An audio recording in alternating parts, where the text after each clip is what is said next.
इतने दिनों से जिस एग्जाम की तैयारी कर रहे थे, बस वो एग्जाम अब आने ही वाला है।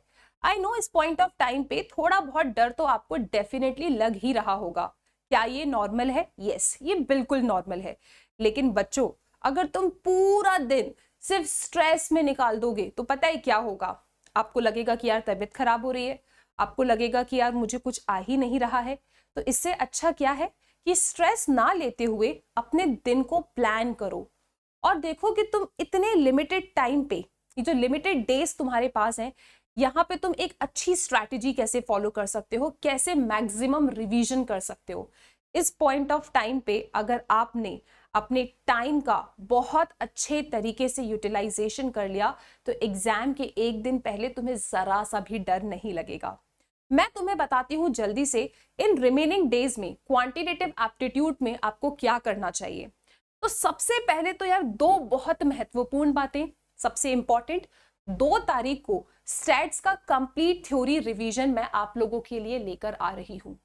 कंप्लीट थ्योरी रिवीजन का मतलब ये है कि हाँ भाई, हम सारे फॉर्मूलेज साथ में लिखेंगे, याद करेंगे, हम सारे के सारे छोटे छोटे इंपॉर्टेंट प्रॉपर्टीज उन्हें भी रिवाइज करेंगे और जितने भी थ्योरेटिकल क्वेश्चन स्टैटिस्टिक्स में एग्जाम में आ सकते हैं और इंपॉर्टेंट है आपके स्टडी मटेरियल के हो, चाहे एमटीपी के हो, चाहे आरटीपी के हो, उन क्वेश्चंस को साथ में मिलके सॉल्व करेंगे। मतलब ये तो श्योर है कि अगर तुमने 2 तारीख को इस सेशन में आके अपनी अटेंडेंस लगा दी तो बेटा 101% स्टैटिस्टिक्स का तुम्हारा रिवीजन हो जाएगा। तुम्हें फॉर्मूलेज भी याद हो जाएंगे, तुम्हारे जितने भी छोटी छोटी प्रॉपर्टीज हैं वो सब भी तुम्हें याद हो जाएगी। इसके बाद 4 तारीख को बहुत ही ज्यादा इंपॉर्टेंट डे है, फुल डे मैराथन सेशन होगा। हम 12 बजे से मिलेंगे और 12 बजे से यार बैठेंगे और आराम से अपना पूरा का पूरा क्वांटिटेटिव एप्टीट्यूड को रिवाइज करेंगे। इसमें हम क्या कुछ करने वाले हैं बेटा? इसमें आपका मैथमेटिक्स पूरा कवर होगा, इसमें आपका स्टैटिस्टिक्स पूरा कवर होगा। मैथमेटिक्स के हाँ मैं आपको कंसेप्ट भी बताऊंगी, फॉर्मुलेज भी हम फिर से साथ में लिख के याद करेंगे और क्वेश्चंस को सॉल्व करेंगे। क्वेश्चंस आपके MTP, RTP, study material, past examination सब कुछ इसमें होगा और साथ में स्टैटिस्टिक्स के भी क्वेश्चन हम सॉल्व करेंगे। ठीक है, तो ये 2 सेशन को अटेंड करने के बाद आपके अंदर बहुत सारा कॉन्फिडेंस आ जाएगा। That's my promise. अब ये जो बचे हुए दिन आपके पास है, ठीक है, 29 से लेके 9 तक का अपन डिस्कशन करते हैं बेटा। इन बचे हुए दिन में स्ट्रेस ना लेते हुए आपको पता है क्या करना चाहिए?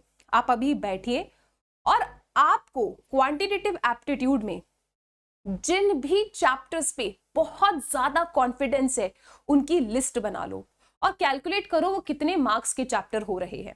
उसके बाद जब आपने लिस्ट बना ली है, आपको कॉन्फिडेंस है इन चैप्टर्स पे, तो भैया हर दिन एक पेज निकालिए और सपोज यार तुमने कोई 3 चैप्टर ले लिए, for example permutations and combination, sequence and series, mathematics of finance. एक पेज निकालिए और इस पेज पे इन चैप्टर से रिलेटेड आपको जो भी फॉर्मुलेज याद हैं, आपको जो भी कैलकुलेटेड ट्रिक याद है, आपको जो भी छोटी छोटी प्रॉपर्टीज याद है, उन्हें लिखिए। और उसके बाद आपके जो नोट्स हैं उन नोट्स को खोल के चेक करो क्या तुमने सारे फॉर्मूले सही लिखे हैं, क्या तुमने कोई प्रॉपर्टी स्किप तो नहीं कर दी, कैलकुलेटेड ट्रिक सही लिखी है या नहीं।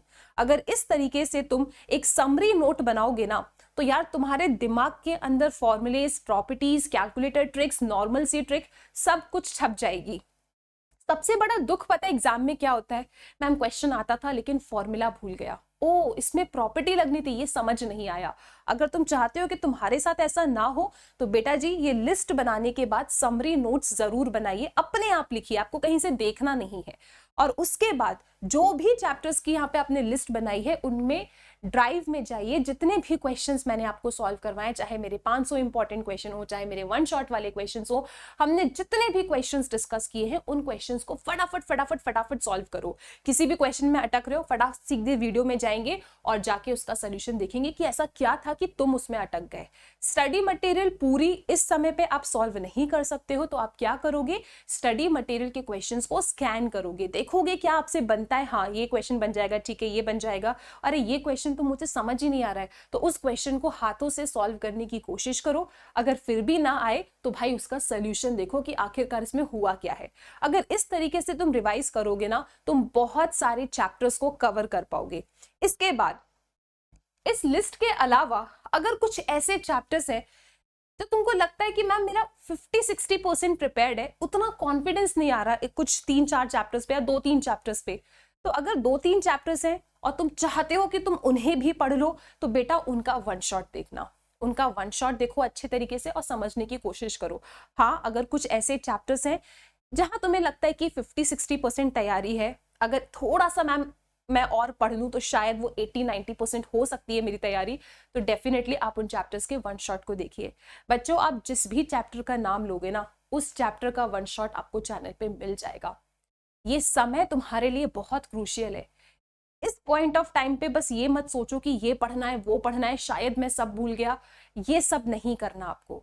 आप जब अच्छे तरीके से पूरा स्केड्यूल बना रहे हो, अपने दिन को अच्छे तरीके से डिवाइड कर रहे हो, बढ़िया टाइम टेबल बना रहे हो, तो मैक्स टू मैक्स चीज कवर कर ही लोगे।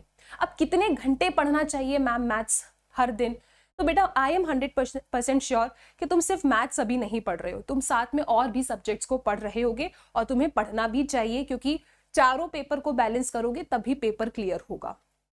तो 2 से 3 घंटा एटलीस्ट, ये टोटली बेटा आप पे डिपेंड करता है।